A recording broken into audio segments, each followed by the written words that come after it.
One day I'll be a real Christian. This is a little joke I might make that is sometimes too real. I often joke about one day getting married, having kids, and then finally being accepted as a full, real, true member of the church. That'll be the day. Currently in many churches, an engaged, childless guy like me in his late 20s is an unknown quantity. At the church I attend now, I first tried the 20 somethings class or whatever they called it, which was really just a bunch of college students. And then I went to the young adults class and found myself with a bunch of people in kind of their 30s, early 40s who had several young kids. So where do I fit in? Well, one day maybe I'll get the privilege of being a real Christian. When I have kids. Or rather, as we'll discuss today, we really actually need to rethink this whole view of how the church approaches the nuclear family. Today on the show, we're joined by Kate Boyd. Kate is the author of An Untidy Faith, Journeying Back to the Joy of Following Jesus, a book for Christians navigating the messy middle of their faith. Kate holds a Master of Theological Studies with an emphasis in biblical studies from the Perkins School of Theology. Kate is many things, very multi-talented, but today we're focusing on how she breaks the mold of the nuclear family. Welcome to Christianity Without Compromise. In each episode, we explore elements that are central to the Christian faith. Let's get back to the basics. Let's get back to a Christianity without compromise. Hello. Kate, it's so great to have you on today. I'm really excited for this. And as I mentioned, you are multi-talented, so I hate to box you into this topic here today, but it'll still be a good one. It'll still be good. Yeah.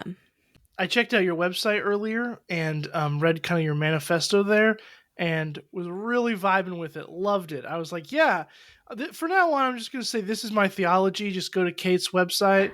Okay, maybe not quite like that, but really I was like, this is great. This is good stuff. Good. I'm glad. I mean, I probably wrote it 4 or 5 years ago now, but it was just one of those things that I needed to do to center myself on what I found was important. So I'm glad that others have found it helpful too. Yes, it was helpful for me in just thinking about, oh yeah, that's a better way to say it than, that I came up with in my head. Well, let's just kind of jump in because we got some good stuff to talk about today. And I want to start with this. Kate, you are a married, childless-by-choice woman.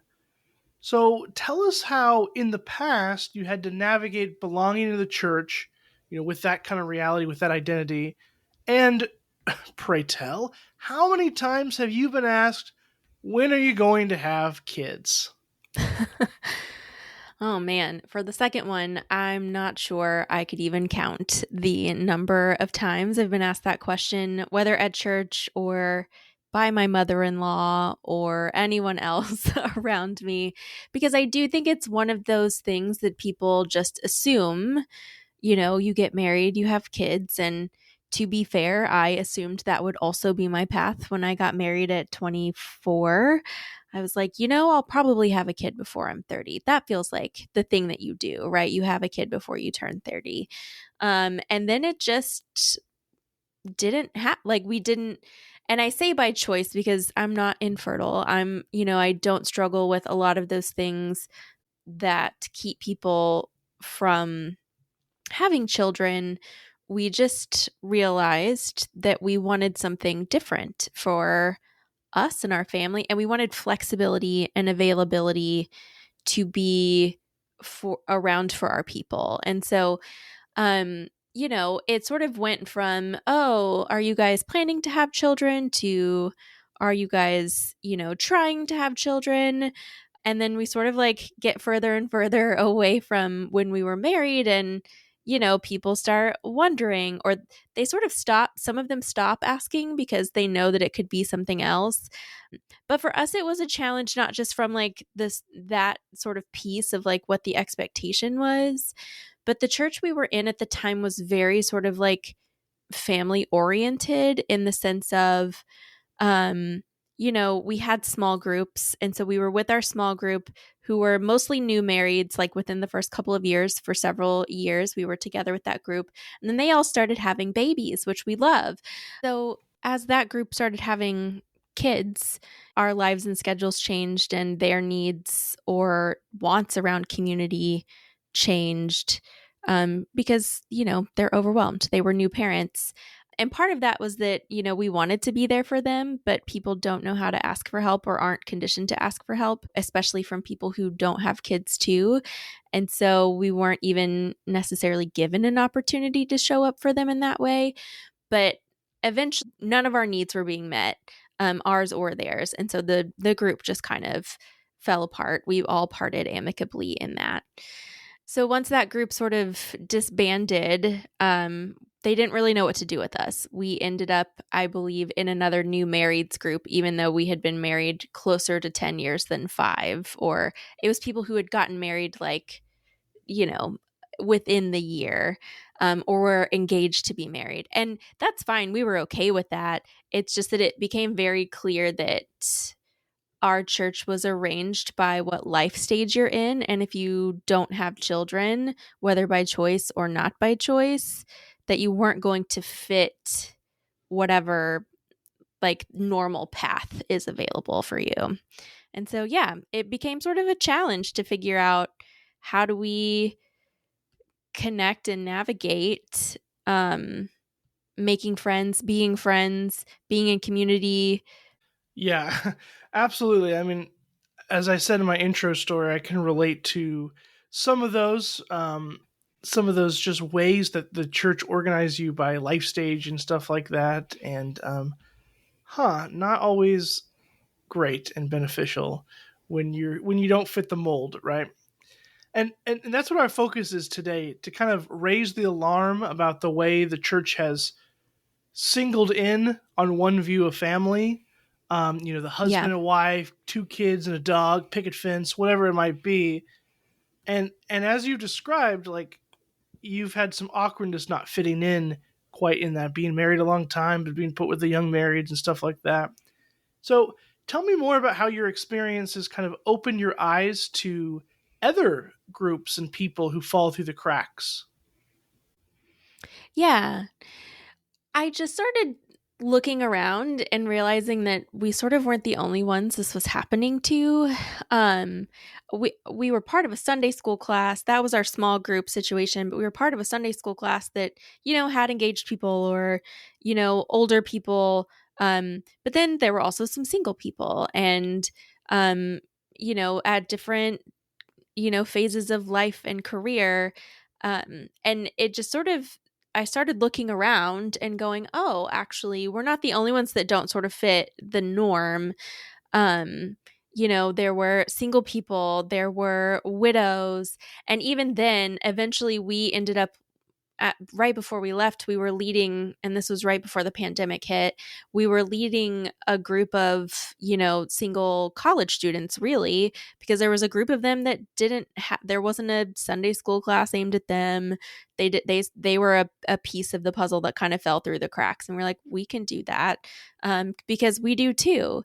And at the same time, the community pastor was like, actually, we also have, a group of widows that are coming together that like we are trying to coordinate, because that's a group that we don't have a group for. Um, and I think this happens more broadly if you've got other marginalized identities, probably, whether that is queerness or ethnic difference. There are probably other ways in which you sort of feel on the outside, even if you do follow some of the more normal patterns of life. And so, yeah, it just kind of gave me not just eyes to look around and see the other people having the same experience, but for different reasons, but also to be a person who was on the lookout for that, so that I could be a person they could be around. Because even if we are in very different circumstances or life stages, that, we are available for that. Even now, I mean, a lot of our closest friend group are, um, you know, queer and single or in a relationship but not married. And those are the people that we see every week because they're, you know, there is this flexibility that, people with a lot of children, rightfully so. I'm not like condemning anybody who has kids. There's a reason I don't have kids, and it's partly because it is so hard. And we're just built for different things. But yeah, there is this way that a lot of churches revolve around that instead of around that structure, instead of opening more inclusive or making space for other experiences, or even thinking that we need that kind of commiseration instead of like, general companionship and connection across those divides. Yeah, I like your use of the word like commiseration there, because that is kind of true. Like a lot of churches are built around like, okay, this is the singles group, which in some churches is code for like, okay, this is really a dating mixer. We got to get you paired up or something like that. It's Yeah. it's all about commiserating or whatever, or even with the you got young kids, and so you got to talk to somebody else about that and things like that.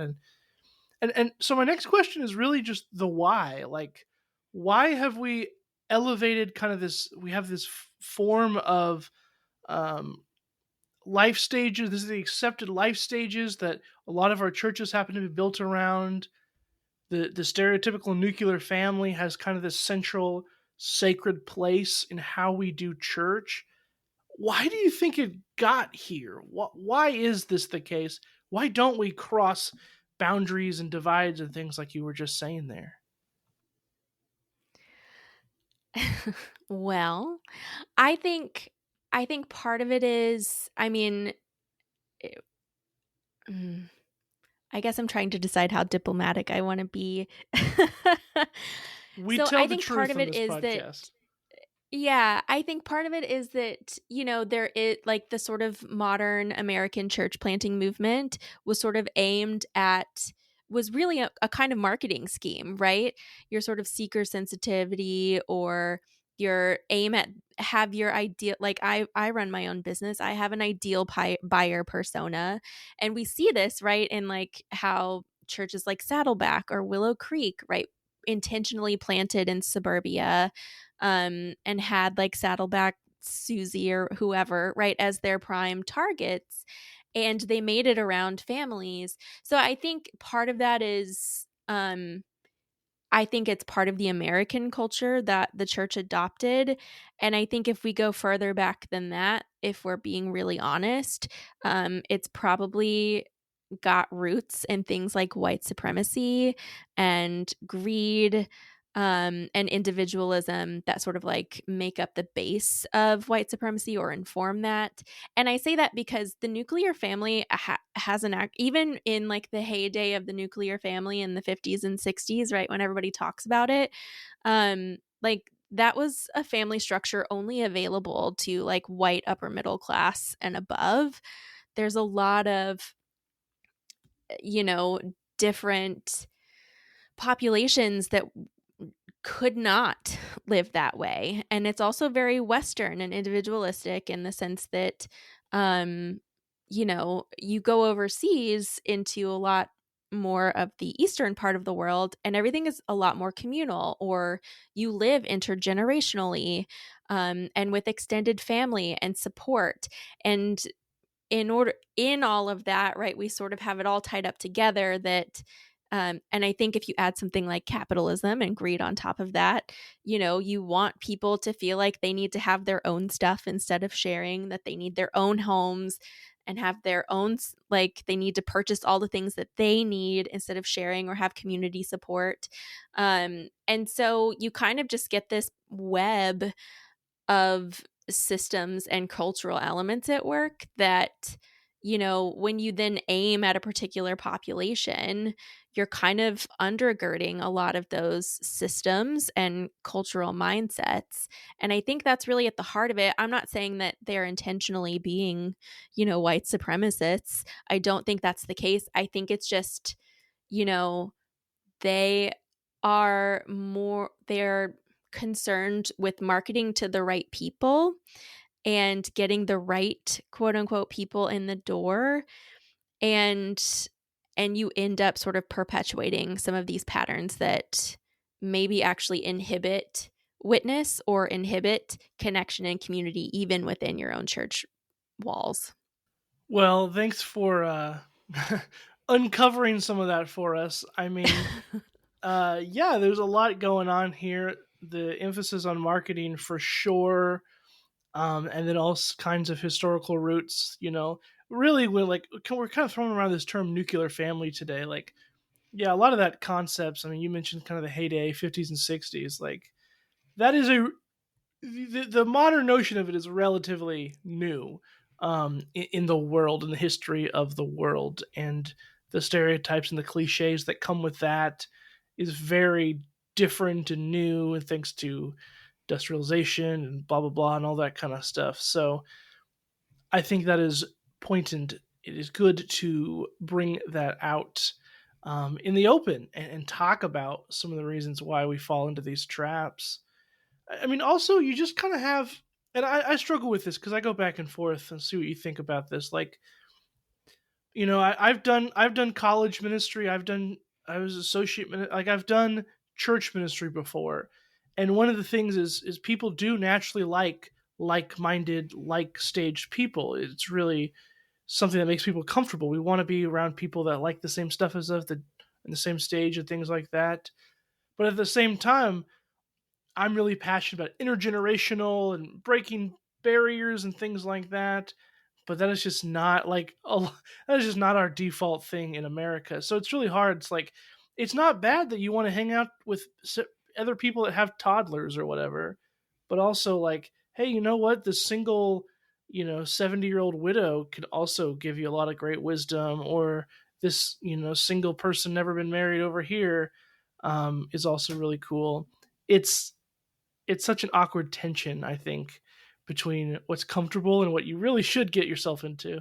Yeah, and I think there's sort of maybe even different levels to this in the sense that, like, sure, a lot of our friends are in our same life stage in some way, or we connect with them over similar circumstances and situations. But I also recognize that a diverse community means that I get more points of view, that I get more perspectives, that I get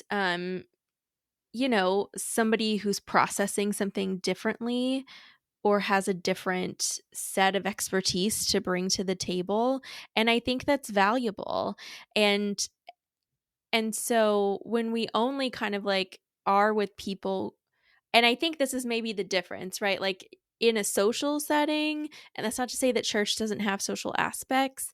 Like in a social setting, we can absolutely like choose and be a part of, I think we are drawn to people with our same interests and our same life stages. Like we do need a level of commiseration in our lives. I believe that. But I think if we want to be shaped into people who have more empathy and understanding of the world and other people's circumstances, if we want to have more holistic or going to use the word flexible, but in the sense of like that whatever we are filtering through to figure out what we believe and how we choose to act, that we sort of have a flexible enough mindset to see and understand other people, or get other perspective, that we are willing to be shaped by people who are different than us, because that precisely because that challenges us, precisely because it's uncomfortable.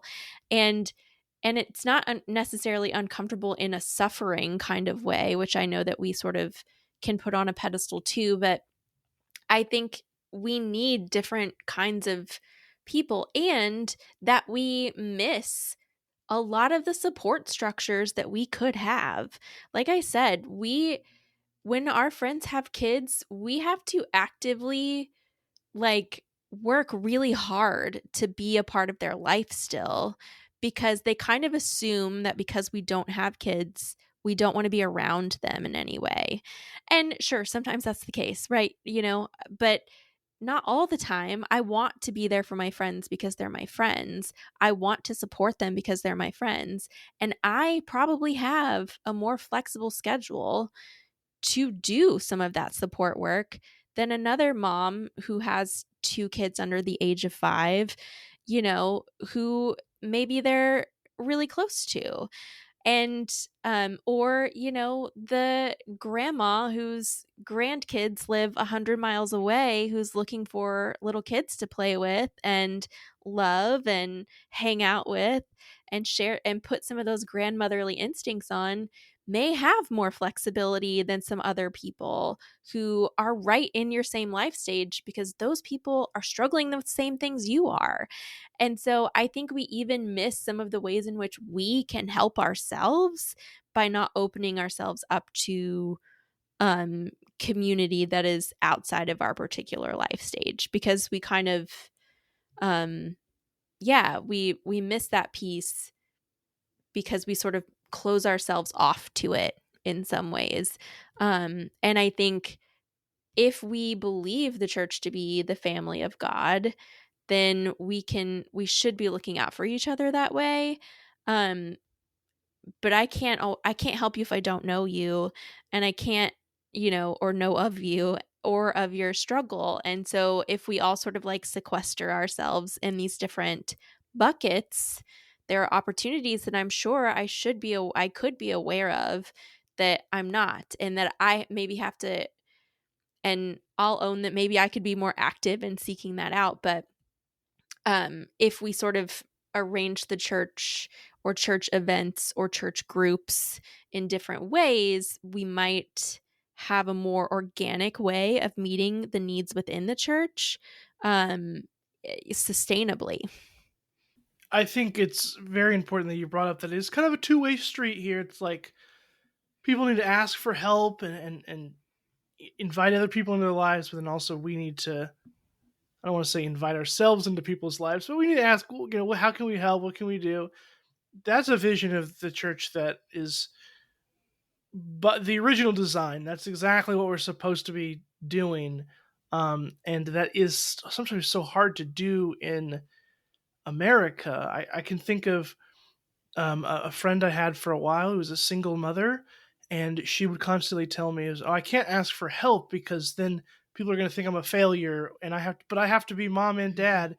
So she would complain, but be like, "But culture tells me, like, I can't ask for help here. I can't bring anybody else in," and that's sad that is a mindset that Yeah. people have fallen into, and the church is not supposed to be like that.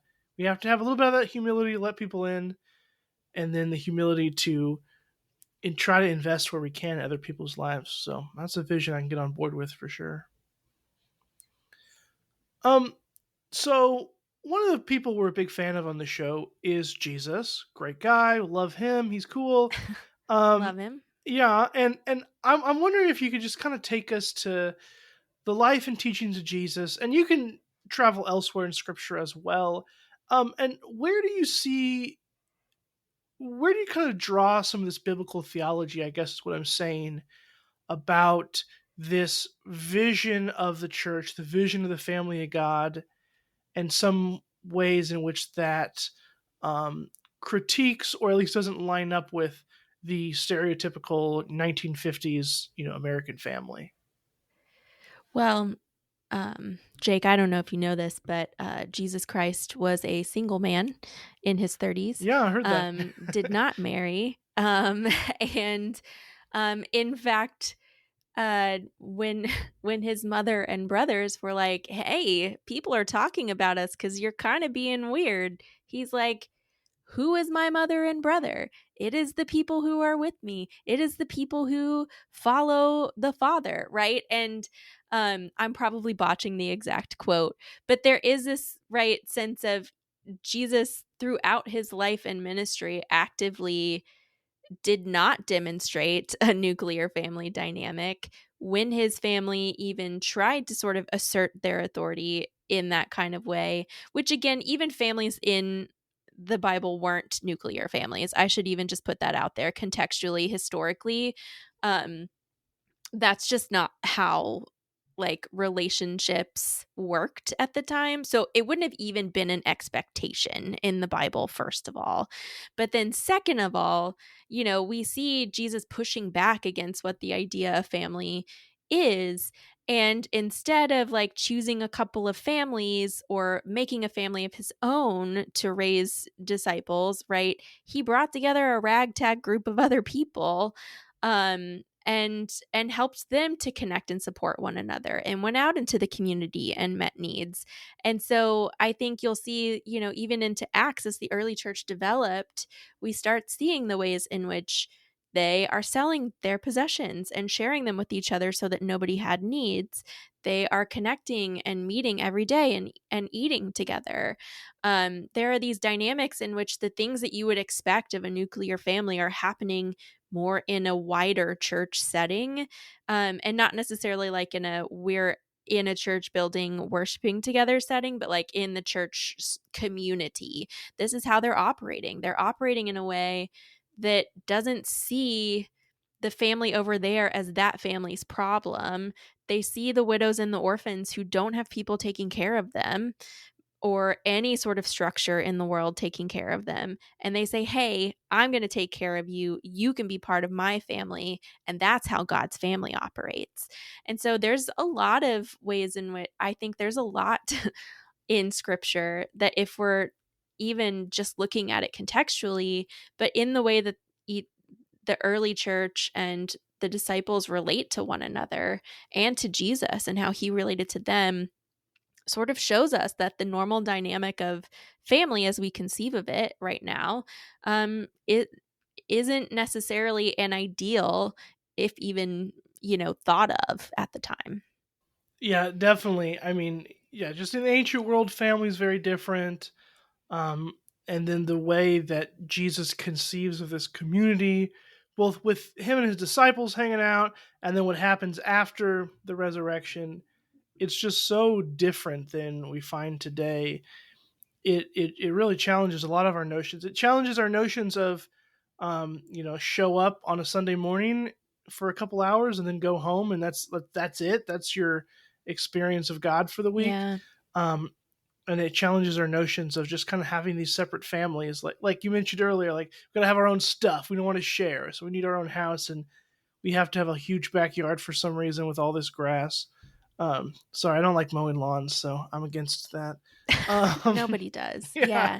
And, that's sort of like and I think that's also a symptom of, yeah, it's how our culture is. I think I'm really like on a tear against capitalism these days.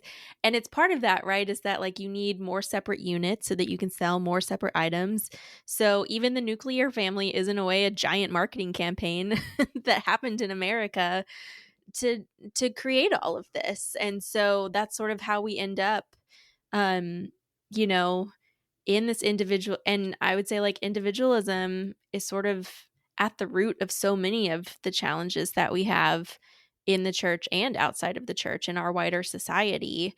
And that's all sort of linked up in all of this, that we, or like you were talking about the single mother, that she feels like she has to do all of that and that she can't, you know, reach out for help because then she'll be a failure.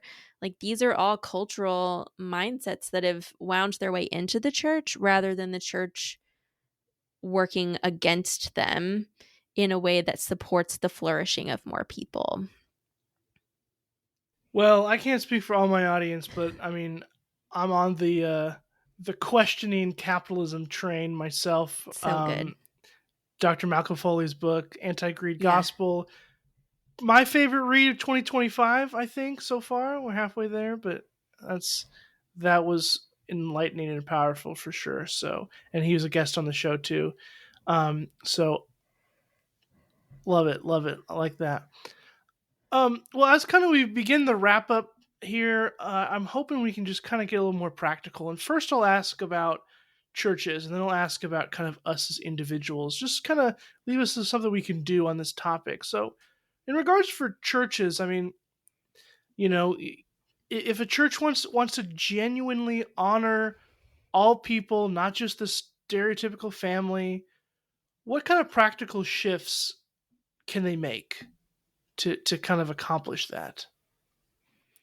Yeah, I mean, I think it first just starts by looking around or changing the assumption that everyone is in a nuclear family unit, or even striving to make that the center point of how you organize everything, which I know is a bigger ask than the other parts, but and it's not to say that, having kids around the same age together developmentally is a good thing. So like I think there are parts of this that are valid.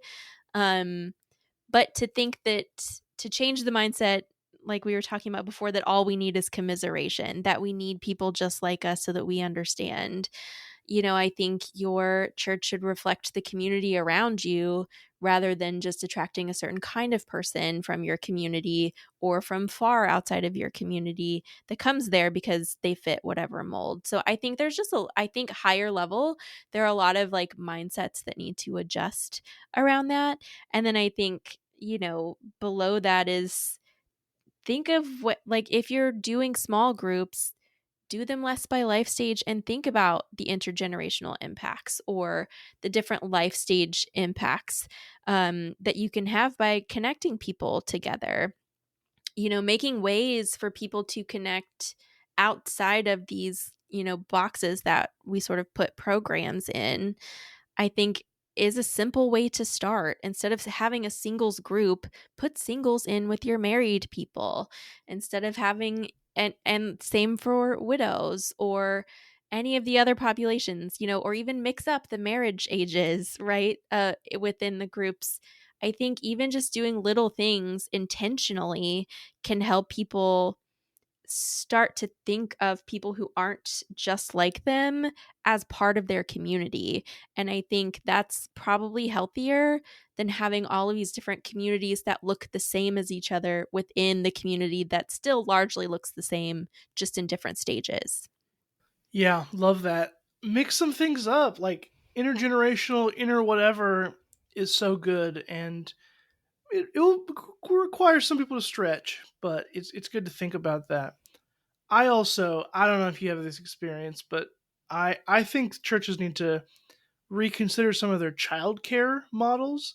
And the Mm, reason this came to my attention is because my fiance right now has been in the church childcare since high school, and she's not in high school anymore, and has spent the most of her adult years now also taking care of the kids, and has essentially never gone to a a Bible class, a Sunday morning Bible class, because she's always mm, with the kid, because she doesn't have kids, and she wasn't married, and so there was this expectation that they could be the workers and do everything. And I don't know. I just sometimes the model seems to be so focused on, well, because we want to market to the families, we got to have this great childcare, but who are mhm. we going to staff it with? Oh, we got to staff it with all the people that don't have kids, and then it becomes they never get involved in the other life of the church, and there all these boundaries and things. So that's my Yeah. soapbox because of her situation,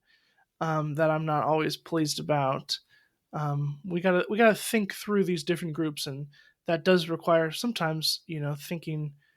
I don't know if sacrificing the right word, but certainly sometimes there can't be childcare because those people need to be involved in the other stuff or whatever. So I don't know.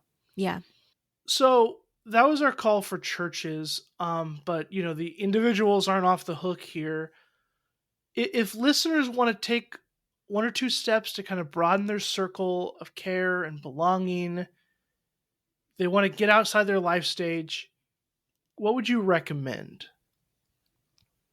Yeah. So I think it could be as simple as, go to the Sunday school class that's for the old people, or go to the kids' Sunday school class, or, see if you can be a part of, I don't know, something that's different, right? Like whatever place that you feel like you fit, every now and then, if not regularly, find a way to step out of that and intentionally find another, spot to participate.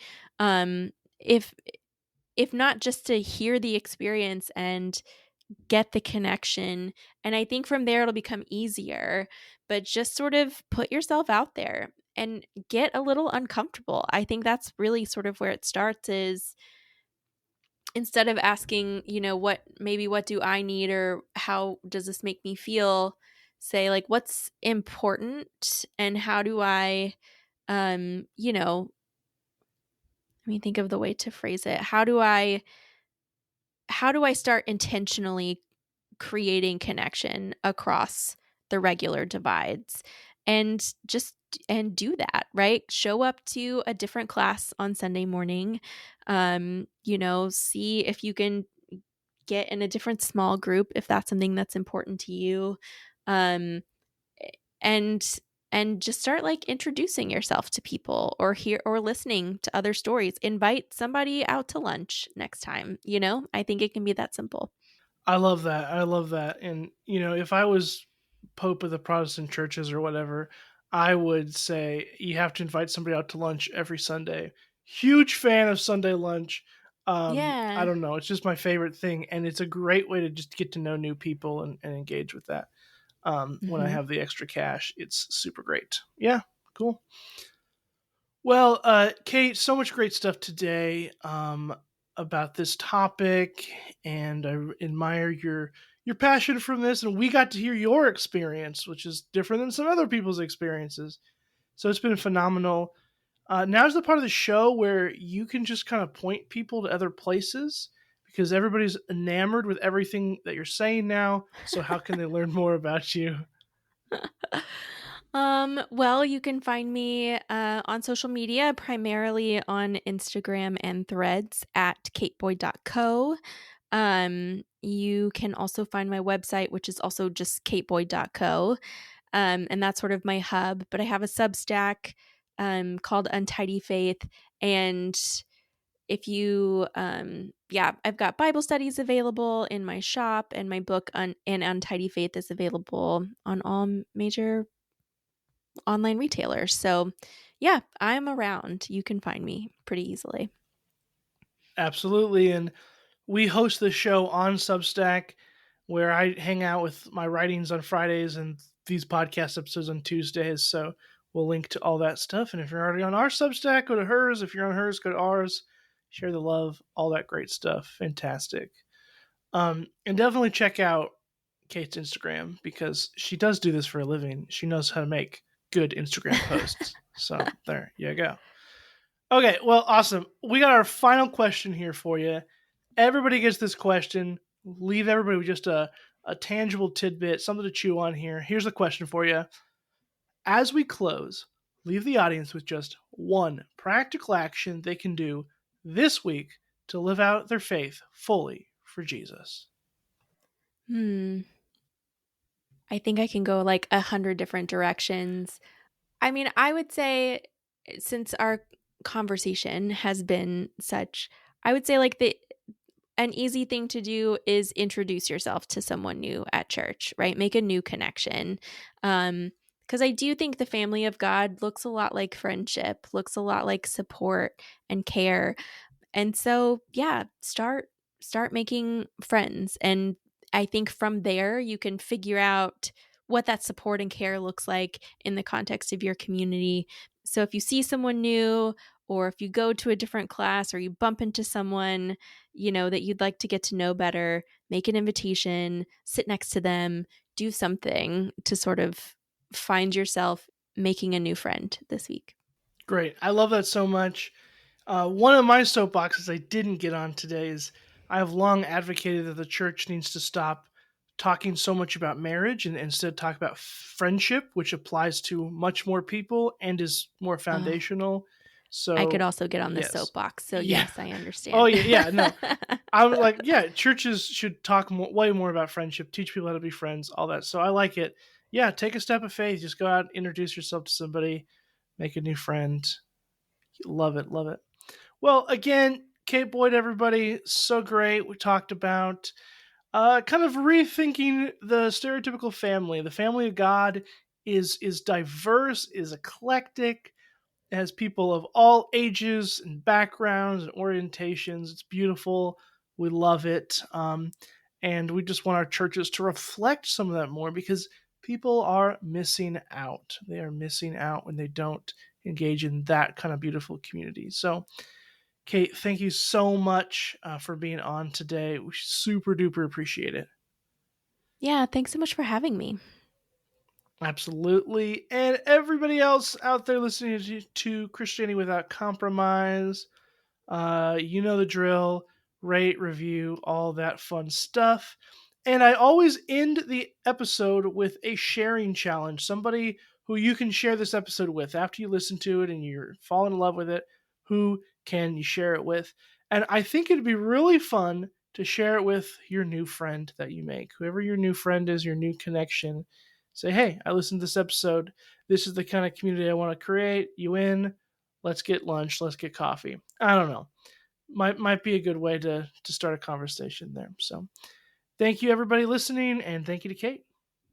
Thank you for listening to Christianity Without Compromise.